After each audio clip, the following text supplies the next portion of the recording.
action. I tell you,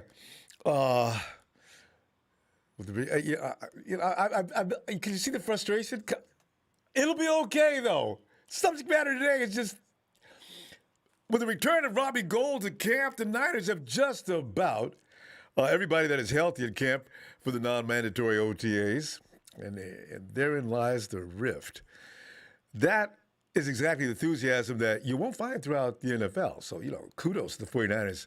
Everybody being all, let's get to camp. Let's get this show back on the road, right?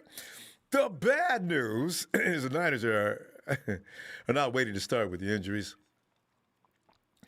Far too many players are sidelined due to various minor injuries so far, and the league is just now into June. Tonight, we'll be going to the phones for your response to the Niners Bay Area beat writers' assessments of the action that they caught in practice. By the way, remember we were talking about Delaney Walker yesterday. We could stop talking about Delaney as the 49ers signed Pruitt and not Delaney. So I guess that was pretty clear. They didn't have to wait to make no decision or nothing. Didn't even have to sleep on it. They only took a look at these guys today. I thought Pruitt had other places he had to go. I mean, he was trying out with other teams. The 49ers was where he wanted to stay. I like that, though. And I hope he tried out in Kansas City and in Seattle first. Here's you go. Five wide receivers who should win spots on the 53-man roster were not on the practice field today during only the Niners' second week of OTAs. The shortage of available pass catchers left the door open for the most experienced receiver on the 90-man roster to see a lot of action come his way, though. Meanwhile, Brandon Ayuk, groin, Richie James, hamstring, Travis Benjamin, calf. They were all held out of practice. Deebo Samuel is not injured, but he was excused from on-field work. And Jalen Hurd, this is the scary news. Jalen Hurd continues to rehab from that torn ACL he sustained on the first day of training camp last summer. See, I know, man. We were all thinking the same thing. Hurd must be ready. He's still rehabbing. So veteran Mohamed Sanu, who figures to be in a battle to win a roster spot for the start of the regular season, was the clear number one receiver during practice on this day. Sanu caught 5 passes during 11-on-11 drills, including 2 apiece from Jimmy Garoppolo and rookie Trey Lance in the team's 72-minute practice. Sanu has far more NFL experience than any receiver on the Niners team, and most teams for that matter.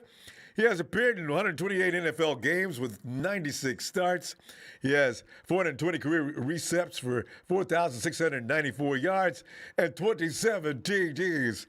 However, his production fell off dramatically for the past 2 seasons, which would signal that Sanu's time in the NFL could be coming to a close. But last year, Sanu appeared in 3 games with the Niners and was cut after catching 1 pass for 9 yards. I still remember that pass, too. He ended up with the Lions, where he caught 16 passes for 178 yards and a touchdown in 7 games. Now he's back with the Niners on a 1-year contract and faces some serious challenge to remain with the club into the regular season. So we're going to see how that works out. We'll take a quick look at some of the observations from the 49ers practice today as seen through the beat writer's eyes. We may not have time for Grant, but Grant was Grant. If you get a chance, check out Grant Codes, the good and the bad. Although it came during a 7-on-7 drill, the play of the day. T. Lance hit George Kittle with a perfectly thrown deep ball down the right sideline against the coverage of veteran safety Tavon Wilson. Booyah! JG and T. Lance shared most of the practice reps.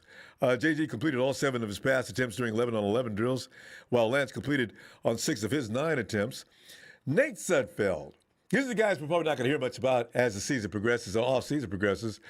Nate Sudfeld and Josh Rosen, who are competing for the number 3 job, received 1 snap apiece on 11-on-11 and 7-on-7 drills. Sudfeld completed his pass during the team drills on undrafted rookie Josh Peterson, while Rosen hooked up with Sanu on his 1 pass attempt. But you know what? The quarterback room, but it must have felt lonely out there today. Prior to yesterday, The Niners had 5 quarterbacks on the roster. The Niners released veteran Josh Johnson this week, as you know. Receiver Trent Sherfield is likely to make the team due to his play on special teams. But today he saw the second most action behind Sanu among the team's receivers. Sheffield caught 3 passes and appeared to have another at the sideline on a throw from Lance. However, rookie safety Talanoa Hufanga would deny the try and ripped the ball away from Sheffield as he went to the ground for an apparent interception. Oh! Hufanga. See, this is what I'm talking about. The man may not be fast, and people are talking about his speed, but this dude knows where to be. A lot. He did this the last time they reported. And no telling what's going on when we're not watching. DC D'Amico Ryans promised the Niners would be more aggressive on defense this season. And you know that is saying something. Just him sitting there, you saw him during the interview, right? Just him sitting there saying, I said, you know what? I can't wait to see what this D looks like. And that showed, too, as the Niners dialed up the heat. Fred Warner broke through for a would-be sack before J.G. unloaded a pass to his faithful sidekick, G.K. Nose tackle Zach Kerr batted down Lance's pass attempt at the line of scrimmage, and defensive end Jordan Willis had a would-be sack against Lance. Safety Kai Nakwa. That's it. Nakwa broke up a Lance pants during 7-on-7 drills. Him the dream sat out with a knee condition that is not considered serious. Whew, thank you for that. He is expected back for the start of the training camp. Jeff Wilson Jr., who underwent knee surgery 2 weeks ago, is out for 4 to 6 months, as you probably already painfully know. The Niners lean heavily on rookie running backs Trey Sermon and Elijah Mitchell. Sermon caught 2 passes from J.G. in team drills. Kicker Robbie Gould, who was not at OTAs and was open to the media last week. Thank you, Robbie, for, to what do we owe this privilege, Robbie? He did show up in attendance today. The injury list on D reads like a mid-season pre-game read, man. Defensive end Nick Bosa, knee. D Ford, back. You know what these could be? With D, it could be a preliminary, a precautionary measure. Nick is definitely a precautionary measure. Don't make Nick do anything more than necessary until it's time. the last few minutes. And Nick's down home with moms anyway in Florida. But they're both out rehabbing away from the facility. Defensive lineman Maurice Hurst, shoulder. Linebacker Nathan Gary, Achilles. That's serious. Kwaski T, that toe that took him out last year, he's still healing up from that. Marcel Harris, groin. They all sat out practice. Each player, though, is expected to be ready for the start of training camp in late July. Will it be? Boy, tell you, man. Corey McGlinchey, I've not read that name in a long time. Aloha from Carson Cali. Ronbo, wait, what? Who? I know, man. Corey, we're starting off on the IR. Not IR, but we're getting hurt a lot already. Matty asks, what's up, Matty? Bend Oregon in the house. Go Niners. Slick 6'8", Hufanga plays so much faster on the field. I can't wait to see it, too. Dude is going to take somebody's job. Kwaski T in the toe. And there he is. The real big show says, I think we need to come to the realization that Hurd is not going to be what we expect. It's time we put him on the back of our minds. Yeah, beat me a big show. You know what? It's so sad. I got a feeling eventually we're going to have to go ahead and come to that realization. Damn, such a waste. 6 what? Powerful, strong, dedicated attitude. Chill, pill, Phil. Give me some of this, Phil. Ronbo. Phil, man. Relax. I am. These are OTAs. Yes. The whole reason for OTAs is to work out the kinks. Yeah. You got minor issues here and there, and you're going to have them. Every team has them. All right? Yeah. Please. It's just, it's such a terrorizing word for us. We got months till the season starts. The problem with last year is we went straight from the draft to the first game of the season. Yeah. We had no training camp. We had no preseason. We had no OTAs to work out all these things.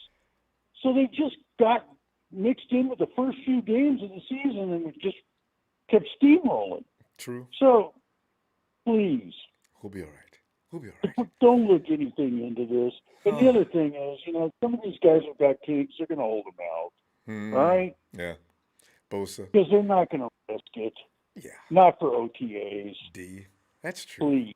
That's true. And OTAs and are for guys like Travis. Risk Bird for OTAs. Who? They're not going to risk Nick Bosa for OTAs. Yeah. They're not going to risk D Ford for OTAs. True. Come on, they know what those guys can do when they're healthy. So they're trying to get them healthy. It's for guys like Kinlaw. So people need to relax. Yeah, I agree. The word is just and so this is daunting. Time to look at your rookies. Yeah. Use the time to look at Trey Lance, look at Omri, look at Fonda. Those are the guys that they want to take a good close look to. They don't need to see Fred Warner. They don't need to see Greenlaw. True. Come on. And they didn't today. That's true. They're going to work out. They're going to do their workouts, and that's it. But you know what? People need to relax. They put too much into this. I know. Phil, it's the word injury. I wish we could just remove it from all sentences between now and next January. They're paranoid. Because we're all paranoid. The word injury. But every team has. And Smiley, you are the dumbest. I know. He's You're probably that team research that said 58% of you folks in Seattle are having mental illness. You had to realize Smiley he could be a test tube child. The other thing that's really, really noticeable is no activity from, the June 1st deadline.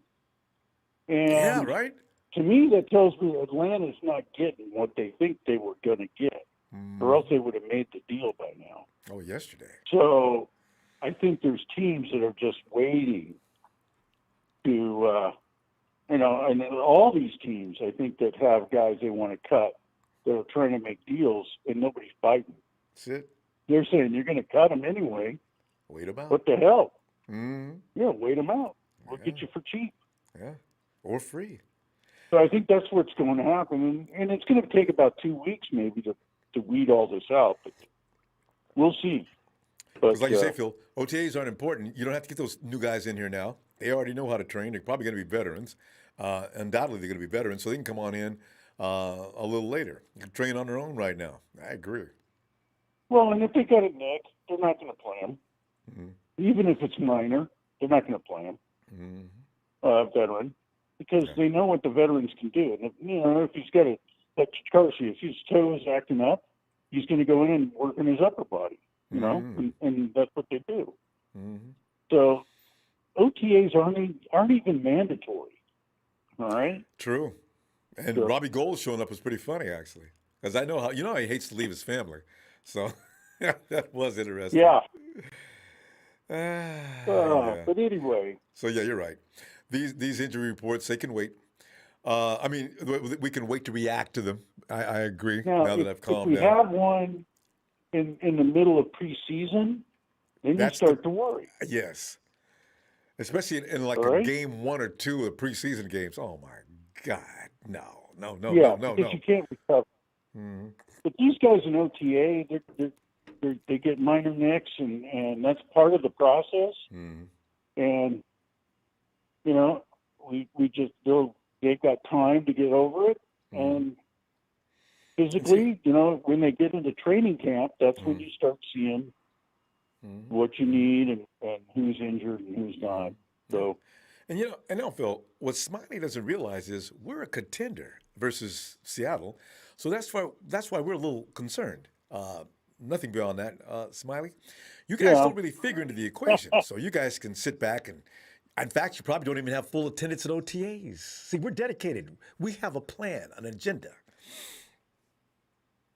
Yeah. See. No, Seattle fans don't know what that's about. I'm still excited about who we have on our roster. I know, right? I think we've got the best roster in the NFC, and I think we're gonna take it if we stay healthy, and we just got to work out the kinks. That's all. Yeah. That's why I enjoy the fact. Did you see Javon Kinlaw today? Kinlaw, I love the way D'Amico talked about him. He's seeing a world of difference just because OTAs are for rookies, like you mentioned, and some of those guys are going to come in. Can you imagine a real Kinlaw? This is Kinlaw's first OTA, so he's like a rookie, okay? Where they can work on the technique in his hands and getting his pads lower and doing things that he needs to do to get better. As he said, I look at the rookies from last year and this year; they need OTAs, but the rest of them, the veterans, they don't. All right, Phil, great stuff as usual. I've already calmed down, Phil. That's why I call you Chill Pill Phil. I'm no longer concerned with what I'm reading. I just panicked immediately because no, because I thought it was getting started this early. So I'll see you tomorrow. Yeah, I mean, Phil, there's guys who need to be concerned, like D Ford. If we could get some, third downs out of D Ford, there's no stopping our defense. Oh God, no. Just no. I know it. It's just it's a so. I mean, those are the guys you need to watch. Yeah. And hopefully, Jalen Hurd and D Ford, those two guys, I'm hoping we can get some playing time out of them. If we can, we're unstoppable. Here you go. All right, Phil. You know what? I think I'm coming back tomorrow. I'm going to keep an eye on the headlines, especially if there's a deal that goes down. Are you nice and relaxed now? I am, Phil. And after the show, I have 2 beverages here. I'm going to change them. You'll be fine. All right. Good stuff, Phil. All right. Can't wait to talk to you shortly. Take care. You too, Phil. Bye. Night. Yeah, Phil's right. We don't overreact. I know we have an award-winning team, and we know this. We got to stay calm, though. Let them get through these sessions and go in and make Smiley migrate to another area, Shorty Doo-Wop Niner Batiste. I love that name. We will be because we have depth at every position on the field. By the time the season starts, our team will be more than ready. That includes Mrs. Hurd's baby boy, Jalen. I know. You just get anxious because you know what they're capable of doing. Mariana. What's going on, Ronbo? Marion, man, Phil's right. I overreacted. The beat writers have a tendency to throw things out there and display them in a way like in a big neon sign. Marion, I've been throw open my phone. Are you Debo? Oh, okay. Oh, God! I panicked. Marion, I bet you didn't panic. Am I the only one who lost it too quickly?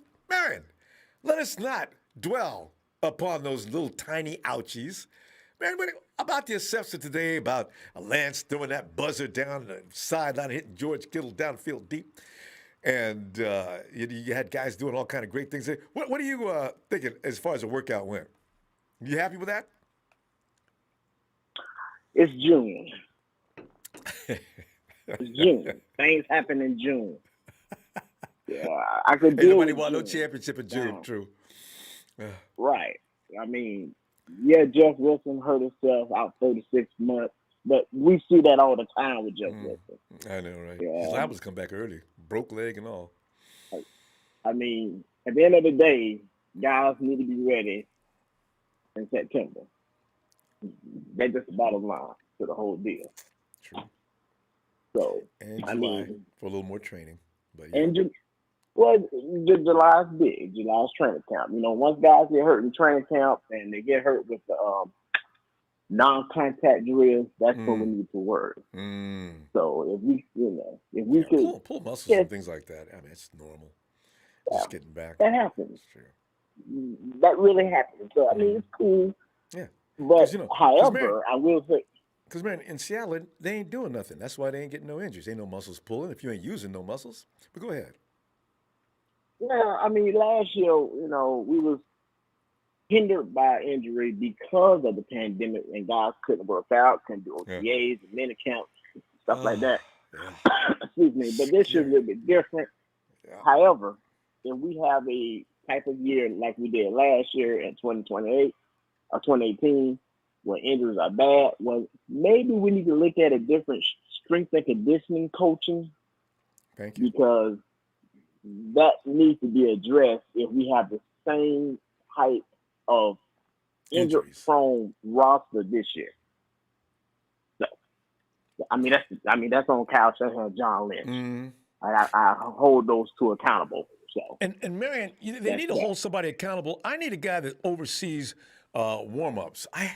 You're constantly pulling muscles. You weren't heated up enough before you came out there and exploded on that leg.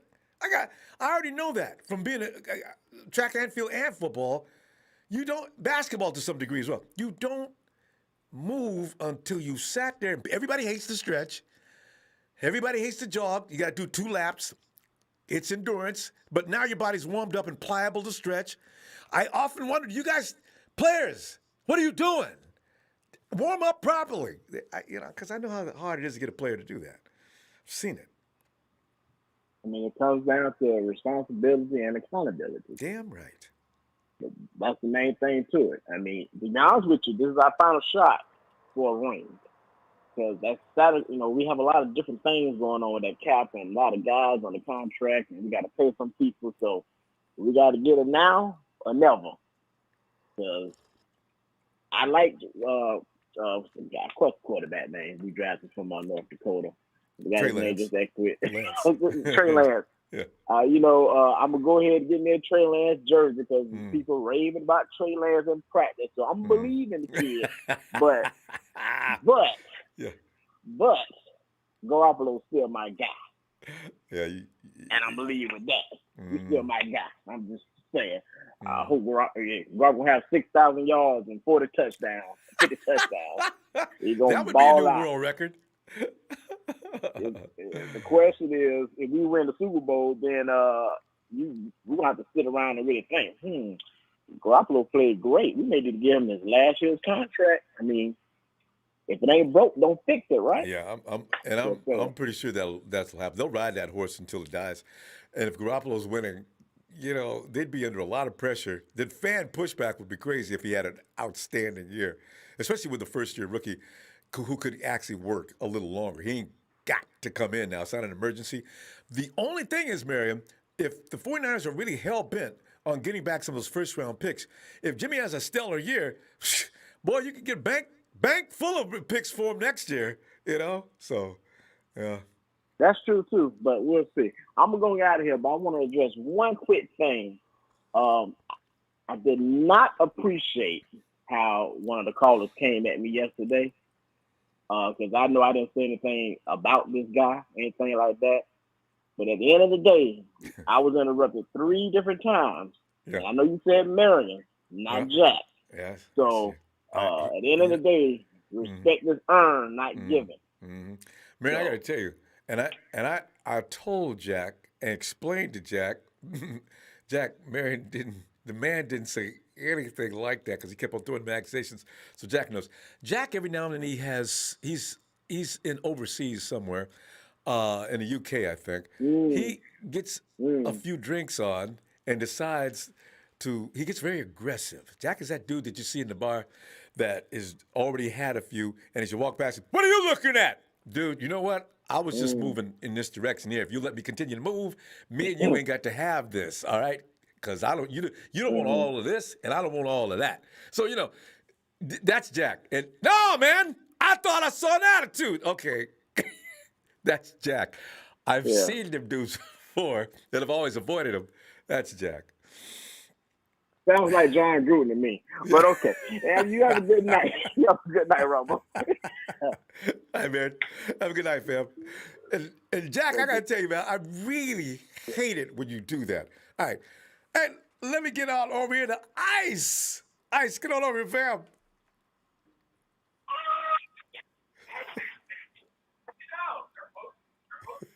Ice.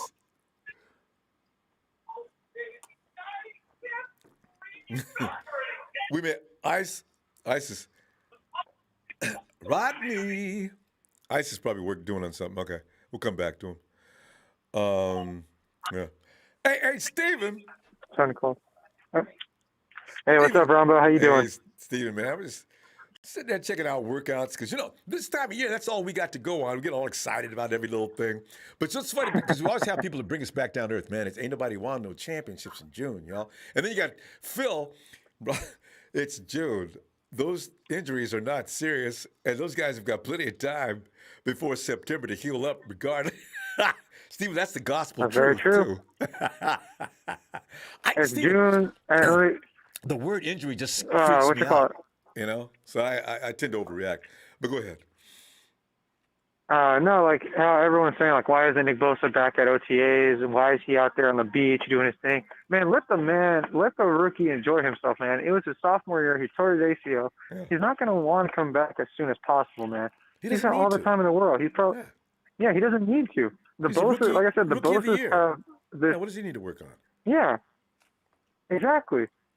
And like I said, man, the Bosa family has this weird, unique mutant gene in them that they come back better after injury. It's the weirdest thing. It's frightening. Joey Bosa tears his pec and he comes back stronger. Nick Bosa tears his ACL, comes back better. It's like, I don't know what the Bosas are doing that other teammates aren't doing, but they're doing something right.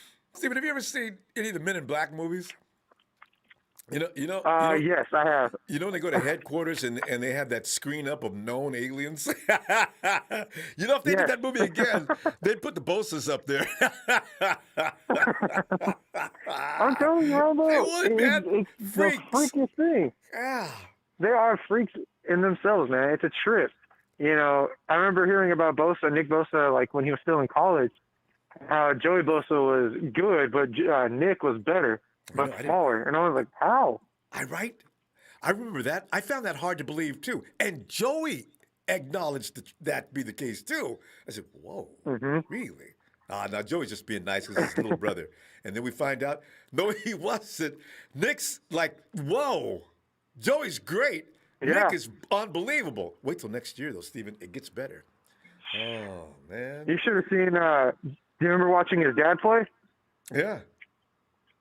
That dude, just the Bosas in general have that recessive gene of just not being stopped no matter what.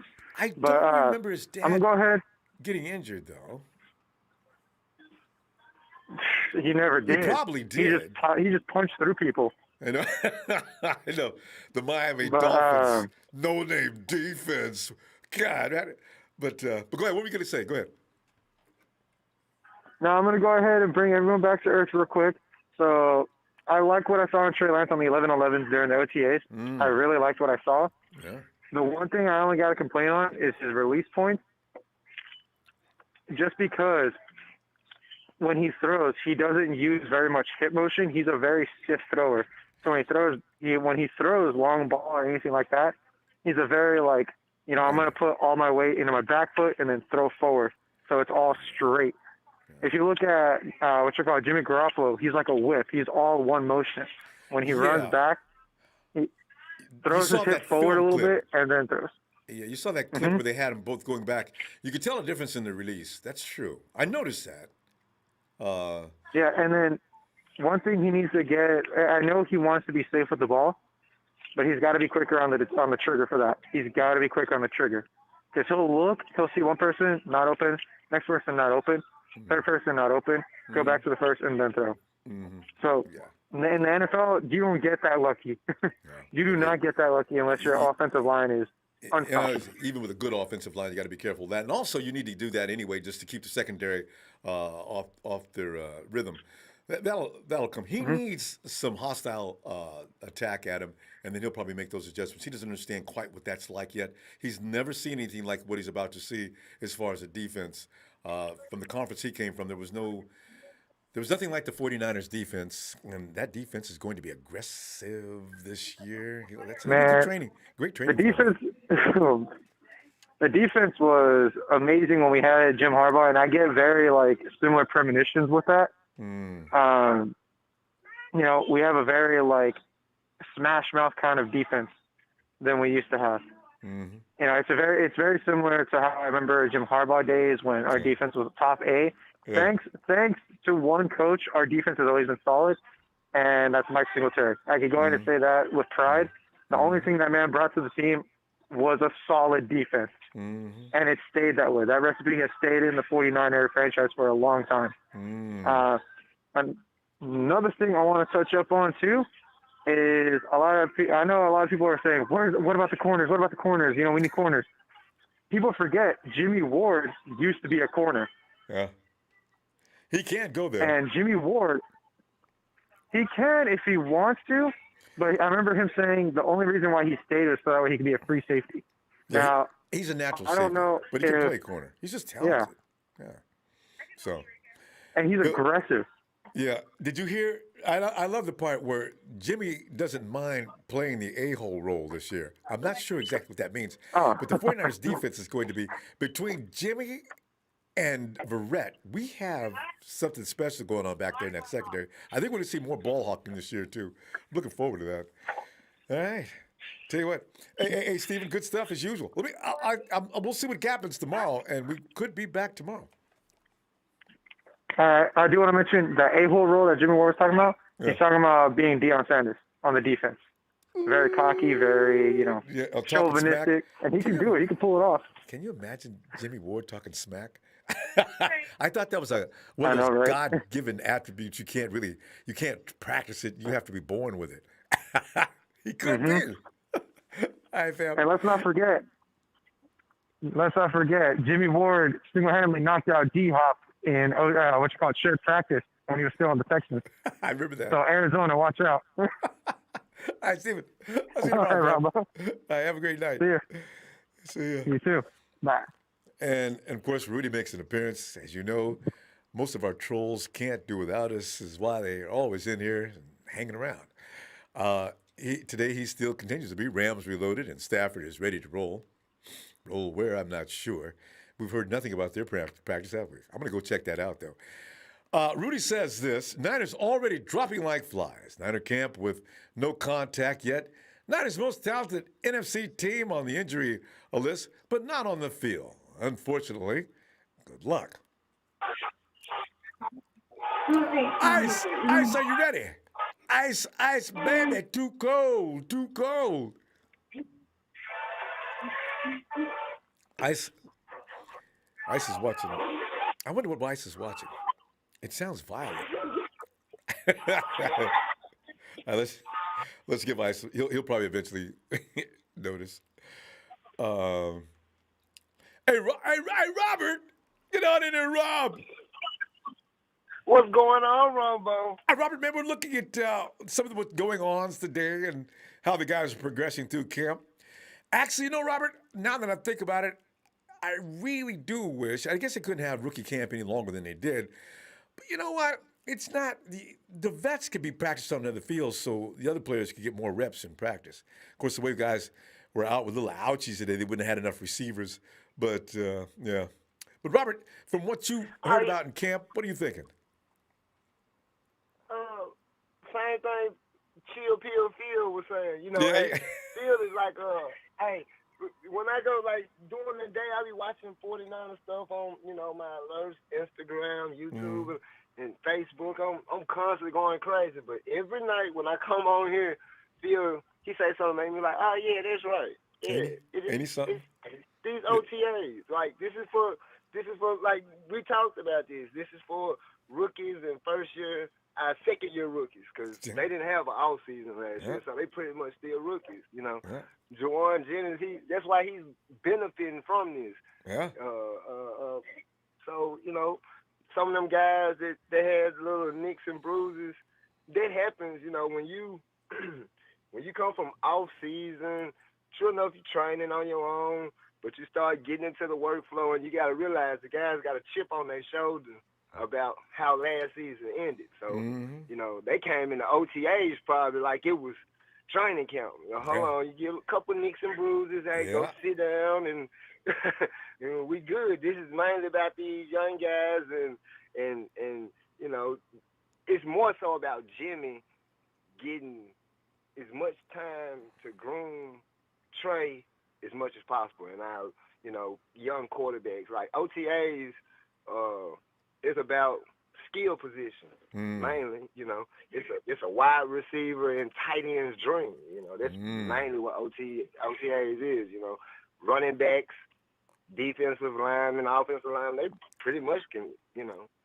That's all about technique for them. That's all they working on. Yeah. So it ain't no big deal. It ain't nothing to look too much into. But Jimmy wasn't talking about being prime time. I don't know where he got that from. he was talking about being the leader on the team, and he'll call players out, taking more of that Richard Sherman role. You know, sometimes you have to be an asshole. You know, I can't be your friend all the time. I gotta let you know what you're doing wrong. Yeah. You know, that's what he meant. Because if you didn't come to work, then you could have called in sick. You know, that's you got to have that guy.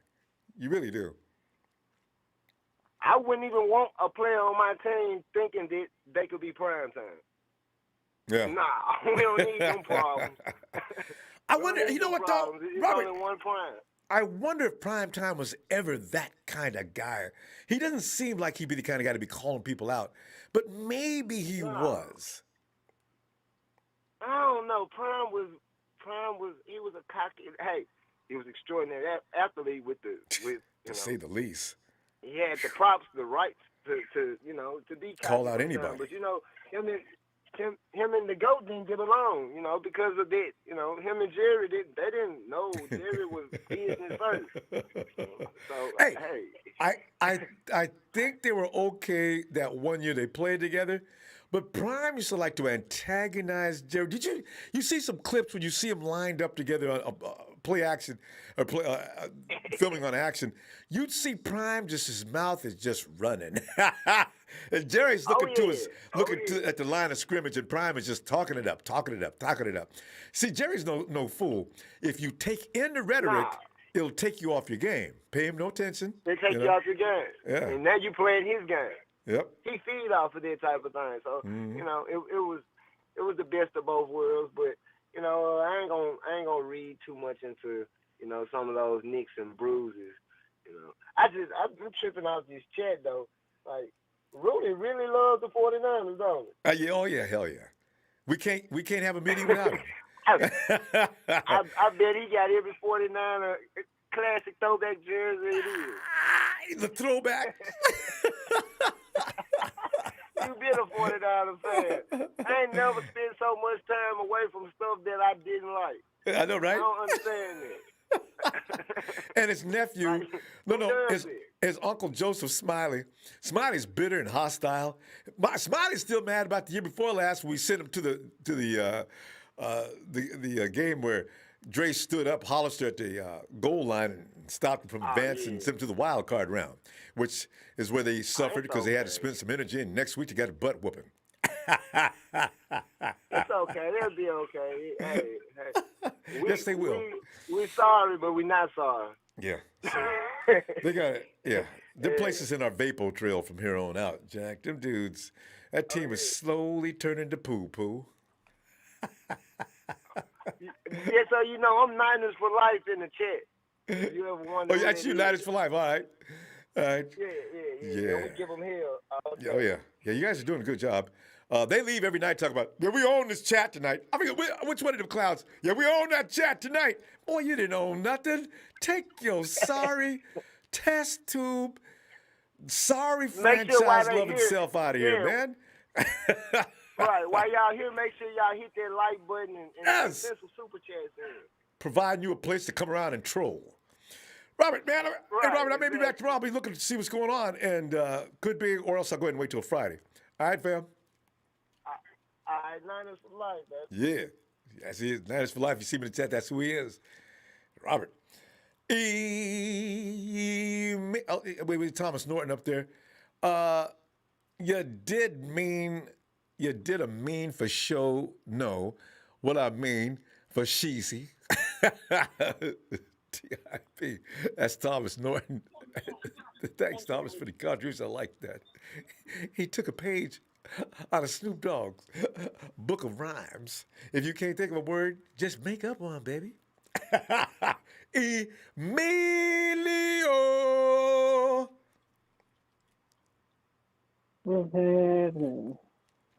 Emilio, man, it's like after I've been brought back down to earth, overreacting to injuries, I feel foolish. So I don't want to talk about that no more. We'll be fine. But I did find some things interesting during some of the activity during practice. Hufanga out there having been alert enough to snatch the ball out of people's hands as they thought they made a catch. Trey Lance zipping one downfield to find George Kittle. And Javon Jennings took K'Wan Williams apart again today. You know, I'm starting to wonder, does Jennings own K'Wan, or is he just that good? Because, Emilio, if you can take K'Wan down more than once, there ain't nobody in the league you can't take down. You know what? I mean, what's his name thinks he's going to take that number 3 position, but that ain't. Javon may have something to say about that. Did you check out practice today? What are you thinking? I watched a little bit of it. I watched some of the video clips they had, and Jimmy and Trey, and then watched a few of the videos. I can't remember what it was, but it was just a few videos. It was just interesting how they were just mostly saw Trey and Jimmy, their footwork and them throwing their passes, and I was just paying attention more to them. I mean, to me, it's more I kind of want to see what them two are doing more than everybody else. Everybody else is interesting, but I'm just worried about if Jimmy's gonna start or Trey's gonna start. That's what I'm paying attention more to. Yeah, too early to say. Both of them are doing pretty good. Yeah. But so far, it just looks like Jimmy's going to start just because, he has the experience as being the veteran and been there longer. And in this offense, offense, Sunhouse playbook. Yeah, because in this offense, it's very important to get some reps in real time. So no matter what the talent evaluations are, you need time. So we'll see. Everybody's still, Trey throwing it off fast, though. I see, okay. We'll see. We'll see. But in the meantime, I'm just. And then I seen the what's the name, the press conference with D'Amico Ryans. He just said, I know, right? He's exciting. He's gonna run his defense. He just pretty much say the same thing with Salah, but he's gonna add his own wrinkles. Pretty much. Yeah. Yeah, pretty much. He said it's kind of be the same defense, but his own thing. Yeah, he praised Salah. Talked about he learned a lot, and that's Oh good. yeah, well, of course, because they were asking him, how do you feel? I'm like, well, yeah, it's different. I'm not, now I'm in charge with that. It's just learning and doing my own thing now. I'm gonna take over, and then we're still gonna do some of the stuff and do our own thing pretty much. Just basically what he said, breaking it down. Kyle just wants to make sure we stay in the 4-3. Other than that, pretty much, you can do anything you want to do. You can have as many packages as you like, but that's going to be our base formation. So, I'm looking forward to what D'Amico. He's already got him playing more aggressive and new. I mean, because how many times we say, Salah blitz the quarterback, there's a thing behind that, though. You blitzing sometimes can leave you vulnerable if it's timed wrong. I understand why Salah didn't want to do that, especially when you got a good front. As much as I like Salah, the real thing that used to piss me off with Salah is that he wouldn't change anything until halftime, or the whole thing when he did the whole thing with the most recent thing with the Dolphins is just do it. You keep letting the same person get beat. You're not switching anything. That is minor things that irritated me. Even with Super Bowl, same situation, dude. He wouldn't change anything. Like, if you're gonna beat us, keep beating us with the same play or the same thing over and over. I'm like, dude, if they do it once, okay. They do it twice, you gotta change it. And then you let them do it 3 times. Like, no. Like I said, Salah was good and all, but it was just his decisions sometimes just the hell out of me. I'm like, come on, man. You gotta make some changes. And you're talking about that play that Jimmy Ward was talking about, right? He said they ran that play to Tyreek Hill. They ran that play a couple of times. They only succeeded on the third time. That's what I was gonna say. I said, Jimmy, I'm pissed off with you because you saw still that. Running the play even, but see, the thing was on that third time, the reason they got, I think somebody blew a coverage. Because they were trying to, because they knew it was the same play. I forgot, they broke it down. I don't know if it was Jimmy Ward or somebody said something. Yeah, they broke it down and somebody did something else on the same play they were doing. I'm like, why would you change it up from what you were doing? That's why they got that big ass. They gained on the game. Mosey got confused. See, there's where experience comes. Mosey charged the line of scrimmage when he should have went with Hill. Fred already had that zone cut. It's too late. If he doesn't do that, Hill is not a wide open target. But then that other play too with the Dolphins, what was that, Robinson or whatever, when he got killed on the same play 3 times. Well, when we lost to the Dolphins. I'm like, dude, come on, you killing me. I'm like, that's the other thing. Saleh didn't want to adjust until after the fact. But I mean, you can go and blame Jim. What was it? Kello for that. But still, at the same point, I'm like, Saleh, you're still the defensive coordinator. You should have made a decision on that play. And then change something up instead of letting the guy still get killed over and over. You know, not once but 3 times. Same play, and they scored on every play on all 3 drives. So it would just kill us. So maybe D'Amico, it'll be a change, and if he sees something where he needs to make an adjustment, then that'll be good. Because I think on defense we did need an adjustment just because of that. But also, yeah, and Kyle too, slow to make a decision. If you notice that Mike Person is getting beat on every snap, Kyle, either call him over and talk to him, see if he's okay. You got Brunskill. He's better than Person's going to be. Person's neck is hurting him. Whatever's injured, whatever's bothering him, he's got to sit. I don't care if it's a Super Bowl. You know, sometimes the coaches give too much faith in their veteran players. They sometimes physically they just can't handle it. Take him down and let him sit. You know. Yeah, and you know what else? I think it's a good thing that we finally got an offensive coordinator. I think now it's just, that way Shanahan doesn't always got to focus on just, him trying to coach the team and call plays. So I think sometimes he needs a breather. Just take a break. He wants to do too much. I know it's your offense, but at the same time, you got, you can't just trust him. Put everything all on yourself. He's known Mike ever since Cleveland. So, you have to be with Shanahan for 10, 15 years before he's even – because he would never have anybody have anything to do with that. I want to see if he ever has some play calling. I think Shanahan's going to keep that portion, and maybe they'll do it together. They'll talk it over sometimes. I'm not sure how they're going to do that. But you got to think about it. It's like when we had Harbaugh and was it Greg Roman? Greg Roman, he would also, they work together instead of one does more than the other. I think, but I just say Shanahan just needed an offensive coordinator. He just didn't have that the whole, the 4 years he's been coaching, so finally he decided to get an offensive coordinator. Well, no, he should have had already. Mike's been with him the whole time. He just didn't want to give him that job. No, he's been there, but officially he just made an offensive coordinator. I think just this offseason, because I know Shanahan was doing everything on his own. Him calling the plays and everything. Finally, he made the decision. You know what? Yeah. I think I do need help with the offensive coordinator. So, Emilio, we're going to go, and I'll be watching because I know something's going to happen tonight. I was thinking last night, I get notifications I couldn't, even though I said I wouldn't leave them open, but nothing really happened except for Pruitt getting signed. I had no big deal there. But anyway, fam, all right. I'll look away tomorrow, Emilio. All right, I'll let you know. All righty. Looking forward. You have a good night. You too, fam. All right. Yeah. Listen, all right. Hey, John. John, get on in here, man. The ultimate Ronbo Niners report.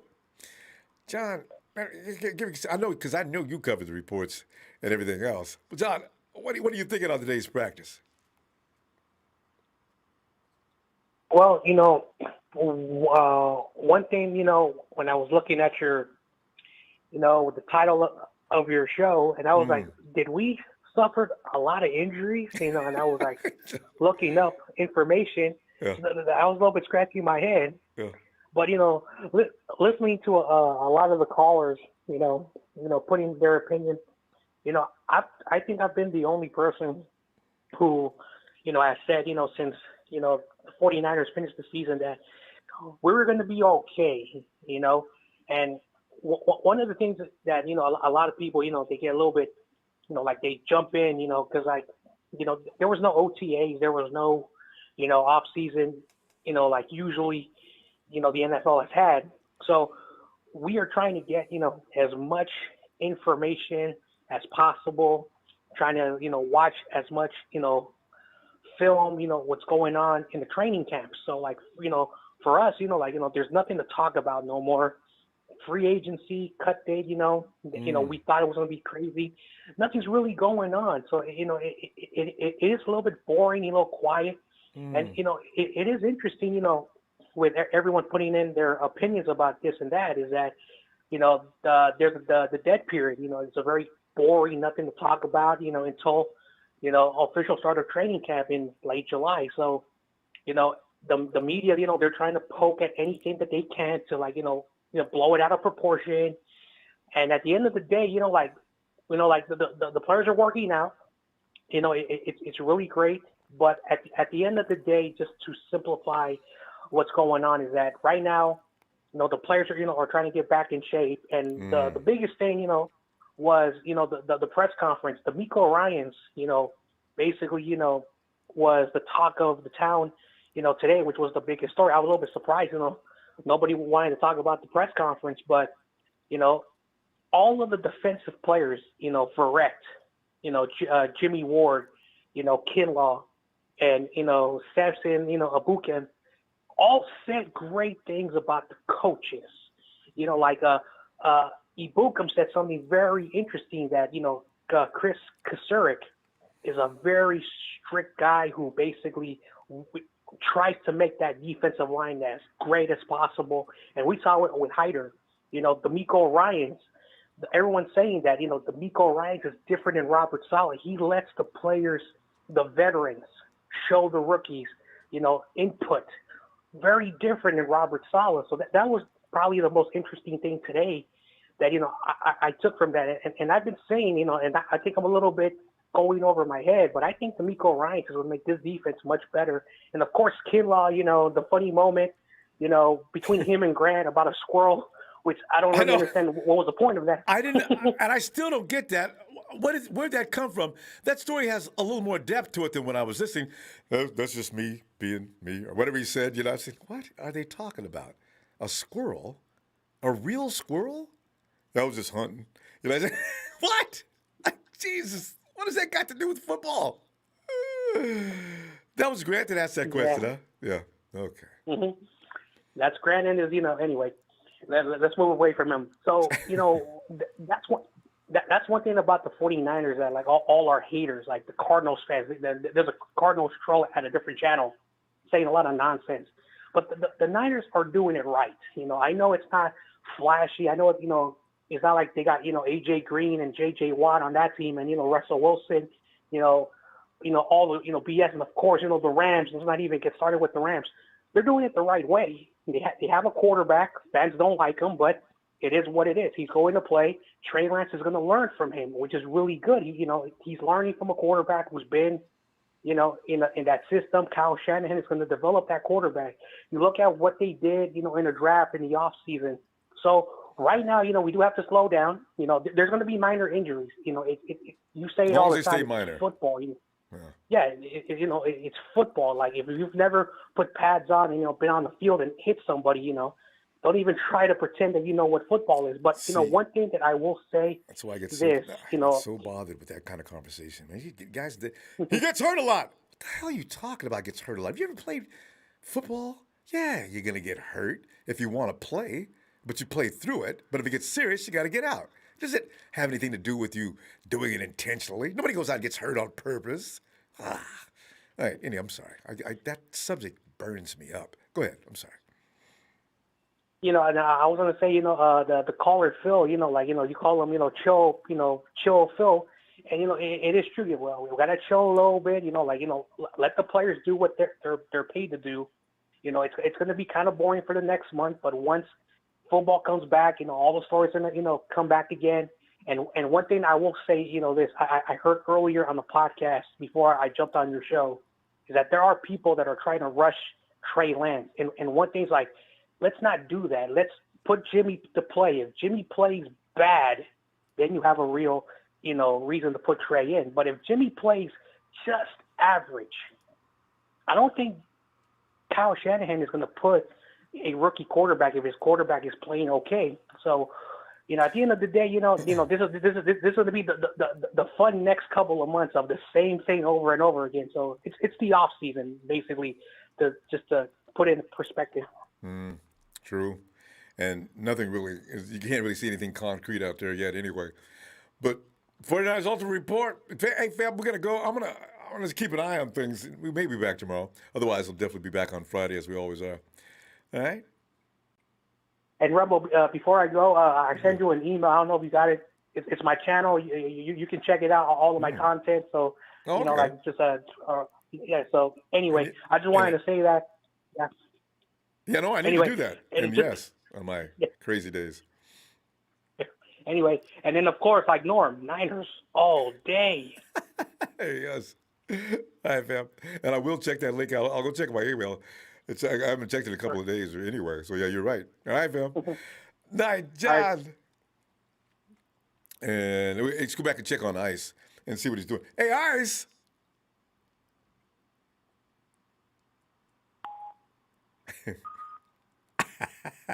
Is that a test tone? Ice.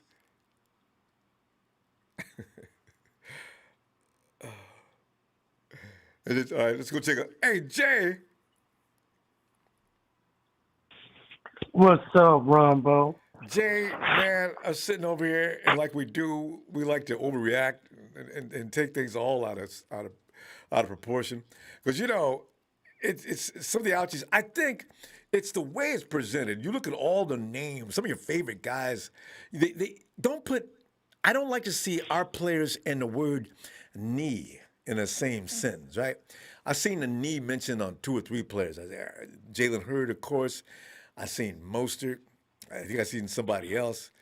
Jeffrey Wilson Jr., right? There's just don't put the word knee in a sentence with the 49er players, please. And then you got the pull muscles. There's Richie James and Ayuk's got a growing thing going on. Why, Lord? I mean, we were just out there, just going through things at 3/4 speed. Ain't no need in all this, But it's football. They haven't been doing anything but training on their own. Now you're exploding out there, and you have a different. When you're around other dudes and competing, and don't nobody hit the field, as you know, Jay. Even if you're doing drills, I can't be looking bad out here in front of coach. He'll think I'm bulls, And so I got to go all out. It's human nature for those who especially trying to make the team, and you got a lot of rookies trying to do that, trying to impress people so that people get hurt. But anyway, Jay, what was your assessment from today's practice? Man, I agree. You gotta go full speed because either or if you go soft you're gonna get hurt. If you go hard you're gonna get. It's the name of the game. It's football. You know what I'm saying? Yeah. That's the case. They be cheerleaders. You know what I'm saying? It's a gruesome sport. It's a violent sport. Players gonna get hurt and next man up mentality. That's all we gotta say. A lot of some players are blessed where they don't have no significant injuries, and then there's some that just because constantly been injured. It's just one of them things. Well, one good all thing I can say. You checked out D'Amico Ryans, or Ryans promised. I love these use the word promise. They promised the Niners would be more aggressive on defense this season. Do you wonder if D'Amico thought, like some of us used to think, Robert Saleh's an outstanding coach. That's my dude. There were times, though, when I wanted him to put the thumb screws down a little harder on teams. I thought he was giving away, the 49ers was being too cool and relying on the front four too much in the 2019 season. Put some more heat on that quarterback, scare him, antagonize him, intimidate him. Exactly. Make him crazy back there. I wanted to see some more zone blitz, some blitz by the corner, some exotic looks, We basically just, bend don't break kind of defense. And I know, right? that's cool and all, but yes. I wanted to get more pressure. And we got it. Yeah. The other team was making their way down the field, 5 yards. They got another first down. Oh, man, they got another first down. But when we get them down around the 30 and 40-yard line, all of a sudden it tightens up. It's just too, you could have got that ball back sooner. Jane. Right. So. Right. And then you making the defense get tired. Yep. That's usually how it goes. You know what I'm saying? If you can go and get a turnover for offense, if you can get maybe 2 turnovers, that can change a game significantly. You know what I'm saying? Momentum swing. Or quickly. Yeah. And and I think Robert Saleh is my dude. You know what I'm saying? I appreciate the year that he did with us, but at the end of the day, I did wanted to see some pressure. A little more aggression. Right. A little bit, you know what I'm saying? And not just be so, A little predictable. conservative. You know. A little conservative. You know, the thing Right. is, him and Kyle are both of us cut out of the same cloth. They're really brilliant guys, and they tend to overthink when they could simplify in certain moments to make things a little even more effective. But they're so cerebral in what they do that they're coming up with ways that you and I or others would never think of. and it Right. works 9 out of 10 times. So you can't really argue with them too hard. So, yeah. Yeah, I think that's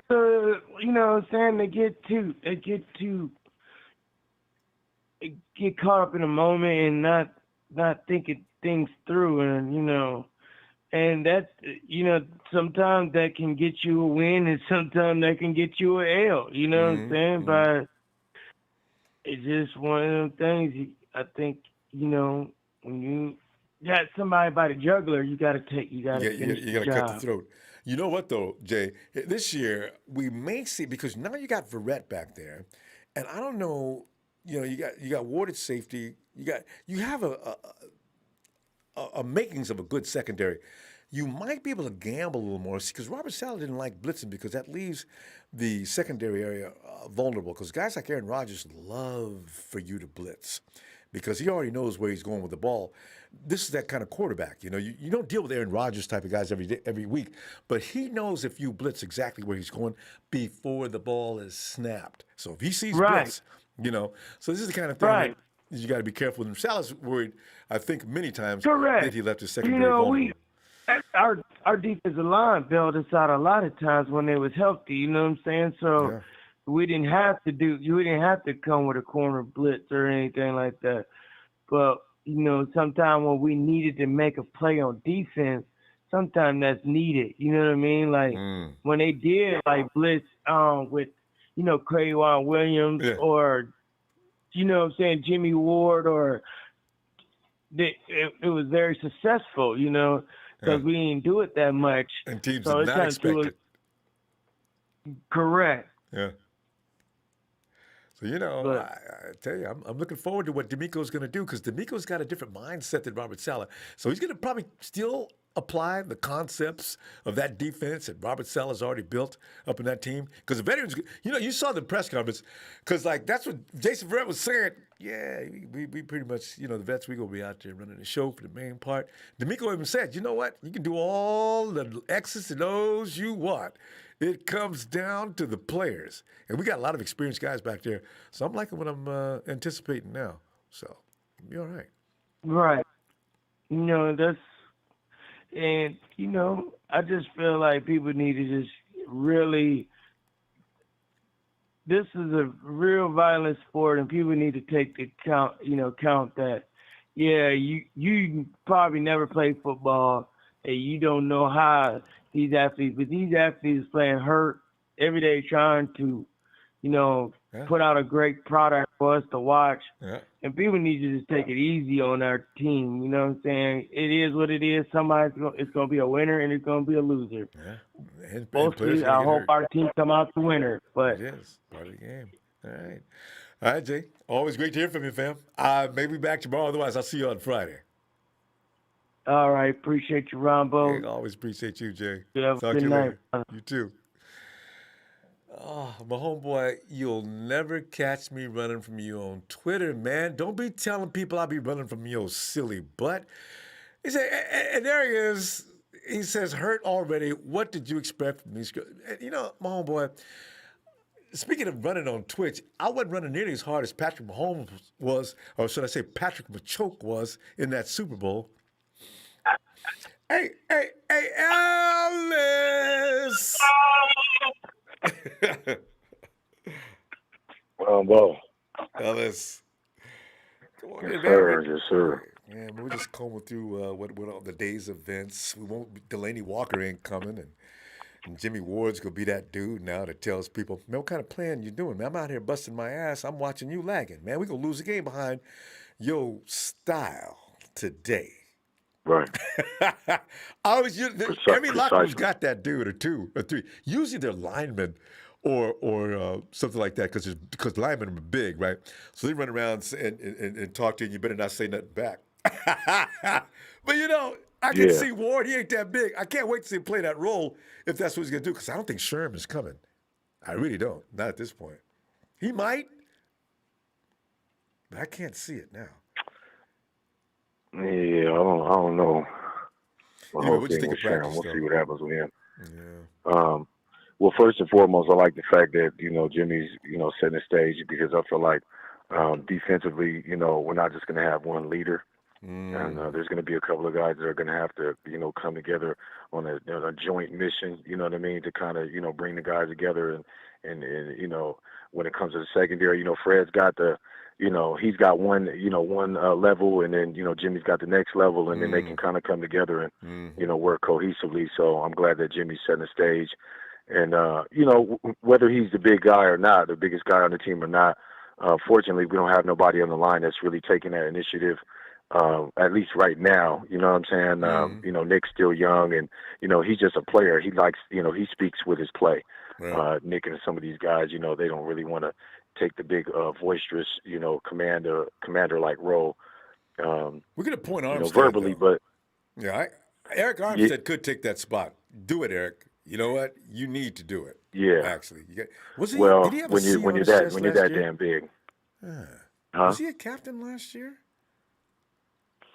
I believe he is one of the defensive captains. Him and Fred, I believe they should be, at least. I know Fred is for sure, but anyway, and I like how Jimmy was just getting a little spicy and just kind of letting it be known.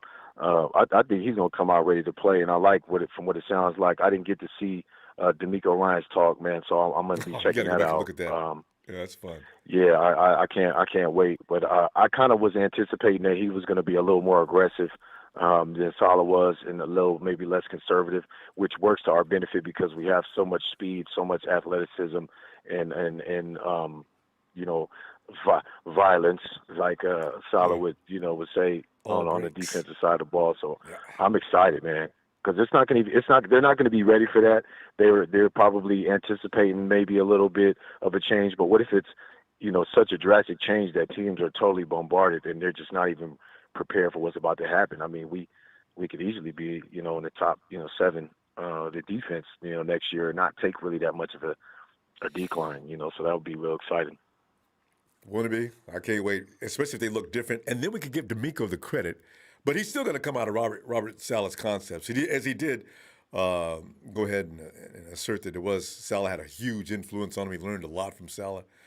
Saleh's a brilliant dude. So, yeah. And the guys supporting him, I like, how Jimmy was, talking about the players also kind of taking initiative and helping support, D'Amico and help kind of facilitate things as well. Just, with him, this being his first year, it makes it a lot more easier. And then also with getting those veteran guys back, it just makes it a lot more better for his, introduction as, now, the head defensive coach. So, it's special. You know what I mean? And you know what else? Question though. I with him saying that though, I do wonder how he works with Ambry. Who else do we pick up defensively in the draft? I do wonder if he can actually bring the best out of those guys right now. Does he have the capability? Diamador. Yeah, Diamador. Does he have the capability to actually? Is he going to let the vets bring him along? Is he going to be hands-on with that? I just wonder what his coaching style is going to be, though. Because Kasurik, when you got a guy like Kasurik, everybody, the linemen are taken care of. In fact, D'Amico needs to stay out the way when it comes to that. But I think linebackers and secondary, he should be able to have a lot of input. Yeah, he definitely. I mean, I would hope and I would assume that he's going to take, a more direct approach and role in that, and not just leave it up to the guys. But they work together, cohesively. Like I said, it kind of just makes it all work better. They know what the plan is, and I think they're a lot more excited to be able to do this because D'Amico has some different things up his sleeve that he wants to do defensively that the guys are probably real excited about. So it just gives them another added boost, to want to play and get out there on the field. But as far as the camp though today, great things I heard about Trey. That's that was already to come. He's just barely getting in there, and we'll just see what happens in weeks to come. I'm a little disappointed in the injury thing. I guess it was a great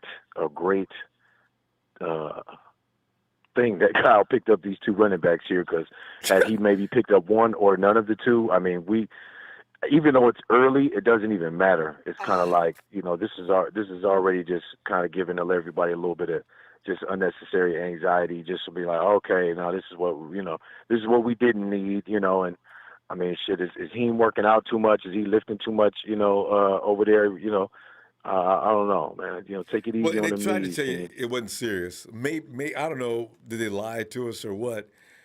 They can't lie about Jeffrey Wilson Jr. Stuff has been a problem. Yeah, that knee thing has been an issue with him. So I don't like to hear that word knee. Man, that bothers me. Every time I hear the word knee in a sentence with any player, oh man, no. Come on now. I could shoulder, anything, but don't give me a knee. Jesus. No, thank you. Please. He will be ready, though. Yeah, because they got another few weeks, and it could be precautionary measures at this point, because OTAs was not mandatory, right? So these guys are out there just because they're enthusiastic about coming back and kicking butt. So don't get hurt doing it, though. If I'm the coach, I tell everybody, guys, there's no need to go 100% out here today. We're just going to take a look at some things, ease into the situation as much as we can, and still get some work done. So I don't want to see anybody going home on a crutch or anything like that. So let's take it easy out there, and let's get it done. You got to tell guys, put that in their head. Plant the seed. Don't bust ass to the point that you hurt something. Just let's step into this slowly and then wind up and speed up.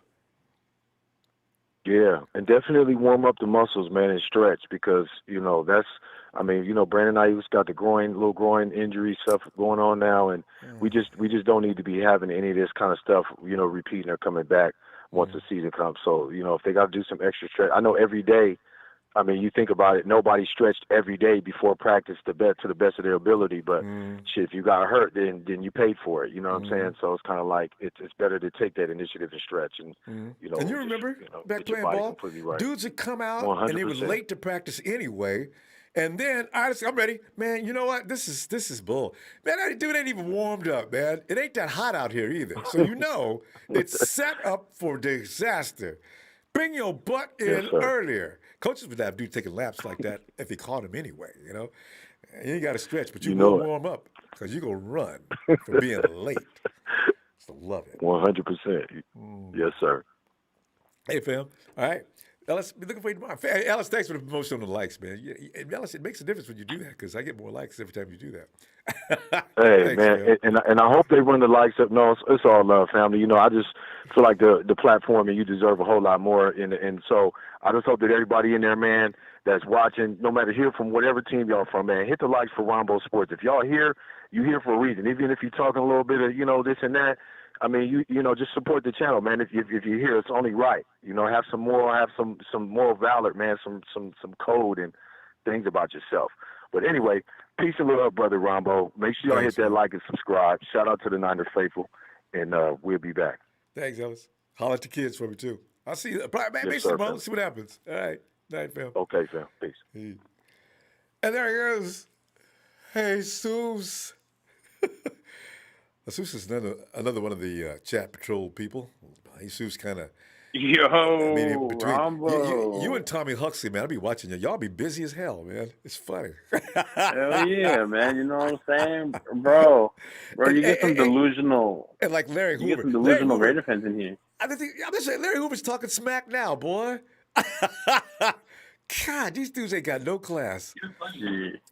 Anyway, Jesus, give a shout out to your boys, man, and give us an assessment on today's practice.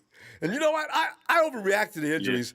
Phil is right. We need to chill out about the injuries. I just don't want to see the word injury anytime. I didn't want to see it last week.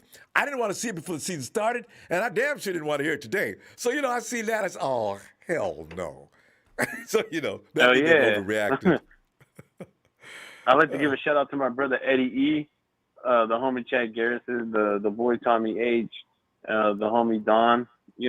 All my homies up in here. You know what I'm saying? I'd like to give a shout out to little Derek Clunker. Rombo. The guy Larry Hoover said that Derek Carr is better than Jimmy G.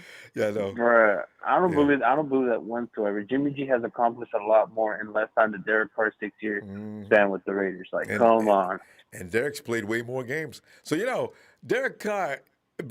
People always say, "Man, Carr does not like Jimmy, hates him." Well, you know what? I got news for people in Vegas. I'm not sure if Gruden's really crazy about Derek Carr either. He just can't find a way to get another quarterback. He Right. keeps threatening to You get know what one. I'm saying? Bro. Oh, God. Bro. The Raiders finna be trash again. You know. You know for a fact the Raiders can't. You know the fact the Raiders can't go over the hump with Derek Carr. Like they wasted all that talent that they had with with Derek Carr.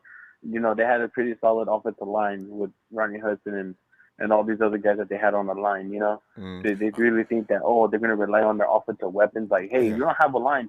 Who's going to make those throws? Especially when you have little Derek Carr throwing behind the check, throwing the little check down plays. Yeah. You know for a fact Derek Carr can't throw deep downfield.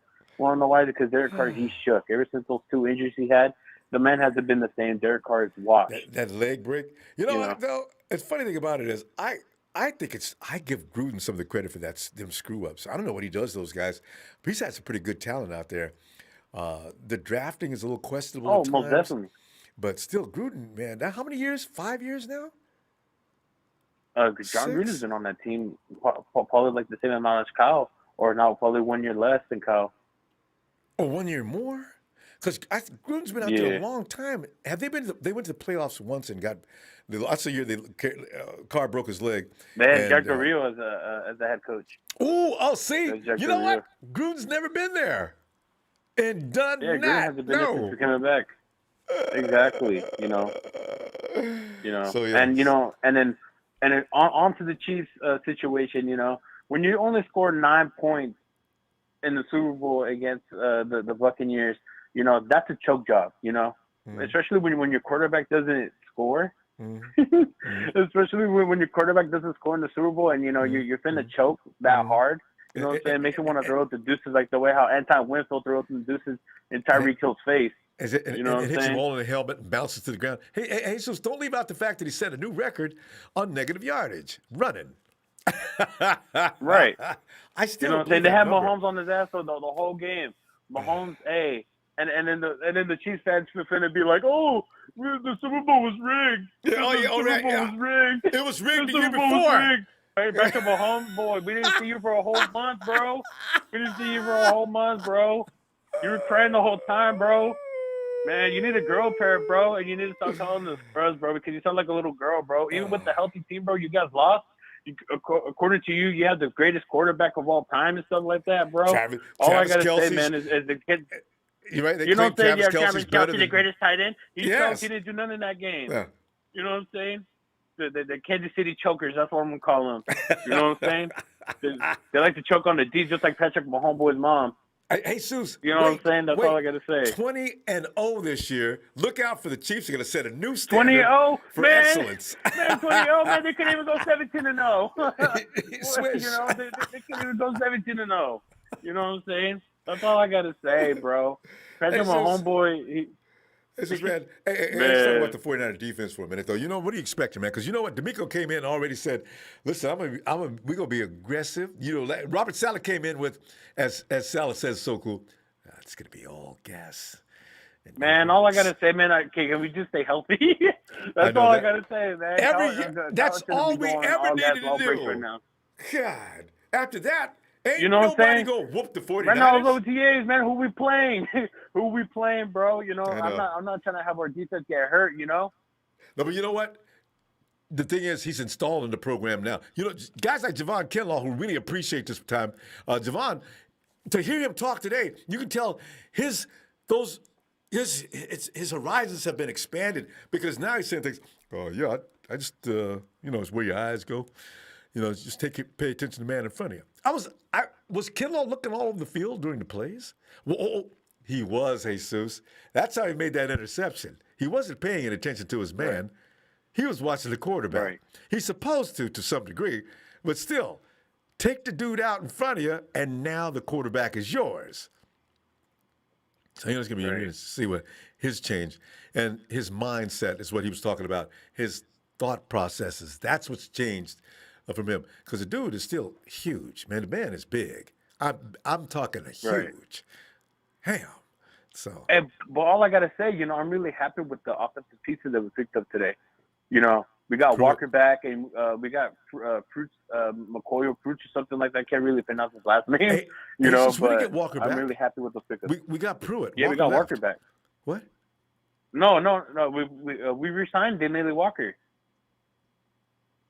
Really? Daniele Walker signed with us today, Ronbo. Again. I saw they signed Pruitt, but I didn't know they signed Walker too. Okay, I'll take your word for it. Yeah. Daniele Walker's back with the Niners, I think. Yeah. Give him that. Well, maybe give him a further look. Okay. Yeah. Yeah, the Swiss Army knife is back, man. I'm really happy. You know, hopefully. Hey, all I gotta say, why are we not looking at Justin Houston, man? Justin Houston's still available, and he's a real solid pass rusher. Oh yeah, right. The guy from the Chiefs, or used to be with the Chiefs. Actually, who did he play with last year? He played with the Colts with DeForest Buckner.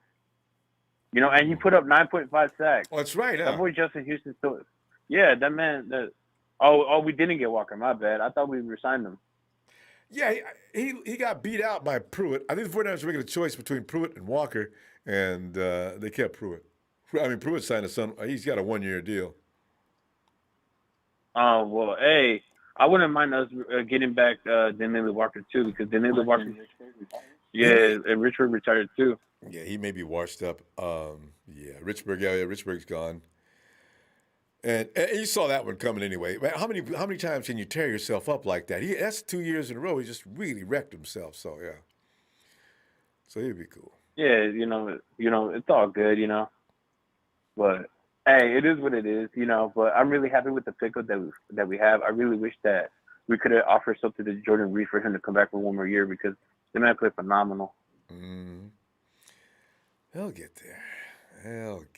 We just gotta stay healthy. But anyway. Oh yeah, we just gotta stay healthy, man. You know, we can't go 100% in the off season, Robert. We gotta go 100% in regular season. You know, I know OTAs and mini camps. You know, I know that matters, man. But you know, we still gotta go to. He's got to be regular season. He's just working out now. You just want to see who sparkles in camp, so you get his ideas who's going to be who. Hey, Jesus, man, I'm gonna tell you, I might be back tomorrow. I'll see you on Friday. All right, Friday for sure. Yeah. All right, fam. Have a good night. All right, Romo. You have a good night, man. Thank you too. Thank you for having me on call, man. Always appreciate it. They worked them trolls up in the chat, but the boys, they need to be worked. Man. That's what they came in here for, an ass whooping, so give it to them. All right. All right, stay best, Ronbo. Man, you have a good night. All right. And Bobo says, 49ers should play one home game a year in Oakland to help them forget about the Raiders leaving twice. 49ers will always be faithful to the Bay Area. Oh, Raiders, you know. Hey, Ice, are you here, Ice? Talk about the Raiders. In fact, Raider fan, and when last time the Raiders won a Super Bowl, I was actually in diapers. Hey, Ice.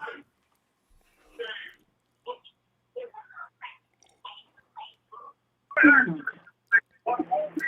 wonder if Ice has got a connection. Well, it sounds like he's here. Hey, Tony. Come on in, Tony. Atlanta. Indiana. He is Tony. Bravo. Tony, what's going on, How you doing, man? Oh, man, I'm doing all right. You know, now is that time of season where you're looking to see who's kicking butt. You know, it's so funny because I'm trying to remember the last time somebody kicked butt during practice and still shine throughout. Because every now and then you get the professional practice dudes, right? They just be wearing practice field out, just wearing. You get the wide receiver, man, they just tearing up. They can't miss nothing, right?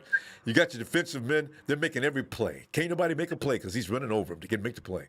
And then the season starts, and all of a sudden, dude was crazy good in practice. What happened? Yeah. So you know, some guys are good practice players, but not good regular players. Yeah, that happens a lot.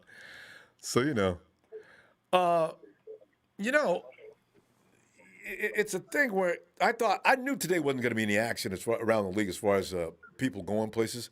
Did you hear about anybody going anywhere today? No, I've been checking the wire ever since I got home. It's been kind of a quiet day. I haven't heard much of nothing. Hey, I was watching all day too. I didn't see anything. I said, I had a feeling this was going to happen because it's in anticipation, Tony. Everybody said, all right, June 2nd, let's go. Nothing. Mm-hmm. Okay. Okay.